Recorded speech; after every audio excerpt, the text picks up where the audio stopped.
So friends, वैसे तो Marvel अपनी मूवी में हर एक छोटी से छोटी डिटेल्स के लिए जाना जाता है, लेकिन कई बार एमसीयू से भी कुछ मिस्टेक हुई हैं। और आज के इस वीडियो में मैं आपको मार्वल मूवीज की उन्हीं कुछ मिस्टेक के बारे में बताने वाला हूं, जिन्हें कि आपने मूवी देखते समय शायद मिस कर दिया हो। So without waste your time इस वीडियो को स्टार्ट करते हैं। नंबर 1। सो फ्रेंड्स, आप सभी ने कैप्टन मार्वल मूवी तो जरूर देखी होगी, जो कि 1995 के टाइम पर सेट थी। कैप्टन मार्वल मूवी के सेट में सभी इक्विपमेंट 1995 के टाइम के यूज किए गए थे, जैसे टेक्नोलॉजी, इलेक्ट्रिकल आइटम, कपड़े या फिर ये कार्स। लेकिन कैप्टन मार्वल मूवी के मेकर्स ने यहाँ पर एक छोटी सी गलती कर दी थी। कैप्टन मार्वल मूवी के एक सीन में जब एक स्क्रल कैप्टन मार्वल को उसकी कुछ पुरानी रिकॉर्डिंग सुना रहा होता है, तो उस समय वहाँ पर रखे उस कंप्यूटर में जो ऑपरेटिंग सिस्टम था वो था विंडो एमई, और विंडो एमई ईयर 2000 में रिलीज हुआ था। पर कैप्टन मार्वल मूवी तो 1995 के टाइम पर सेट थी, तो जब 1995 में window ME operating system release ही नहीं हुआ था, तो मूवी में इसे कैसे यूज कर लिया गया।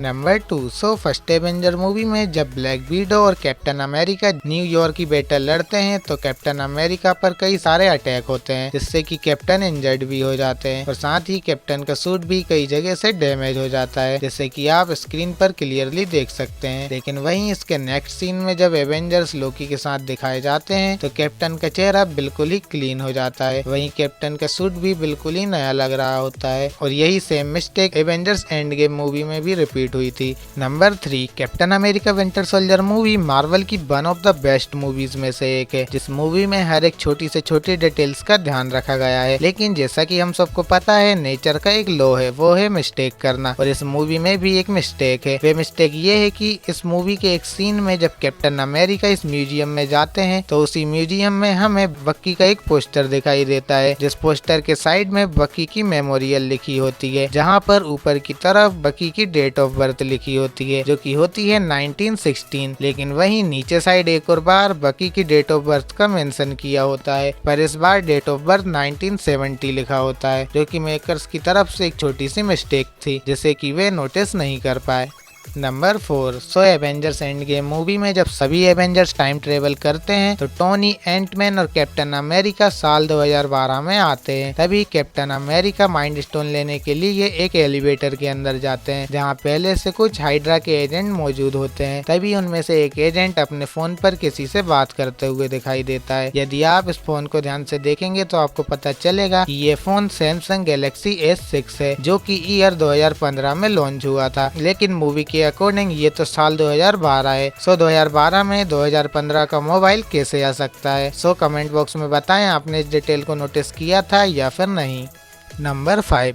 सो ये मिस्टेक भी एवेंजर्स एंड गेम मूवी की है, जहां पर मूवी के लास्ट बैटल वाले सीन में जब इन्फिनिटी स्टोन को उनके टाइमलाइन में वापस ले जाने का प्लान बनता है, तो एंटमैन और वास्प को क्वांटम मशीन वैन को फिक्स करने का काम दिया जाता है, जिस काम में वे दोनों लग जाते हैं। और उसी समय सभी एवेंजर्स इन्फिनिटी स्टोन को थेनोस से दूर करने में लगे होते हैं। लेकिन तभी हमें ब्लैक पैंथर के पीछे जाइंट एंटमैन दिखाई देता है। यदि एंटमैन वैन में क्वांटम मशीन फिक्स कर रहा था, तो बैटलफील्ड पर ये जाइंट एंटमैन कहां से आया।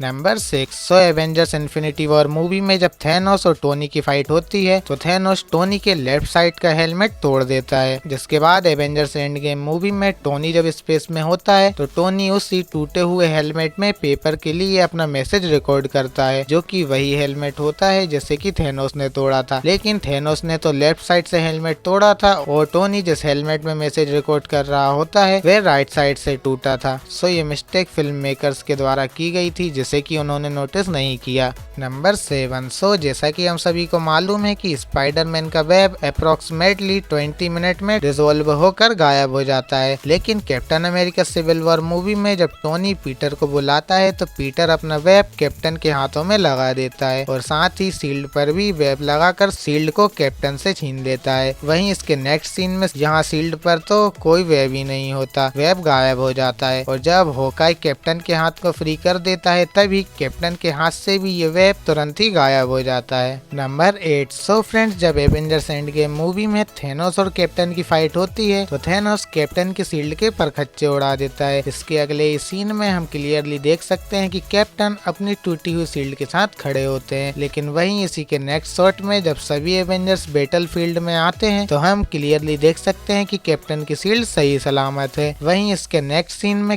कैप्टन के हाथ में वापस वही टूटी हुई शील्ड आ जाती है। सो ये मिस्टेक बीएफएक्स डिपार्टमेंट से हुई है, जिसे कि बीएफएक्स डिपार्टमेंट ने नोटिस नहीं किया, लेकिन हमने कर लिया।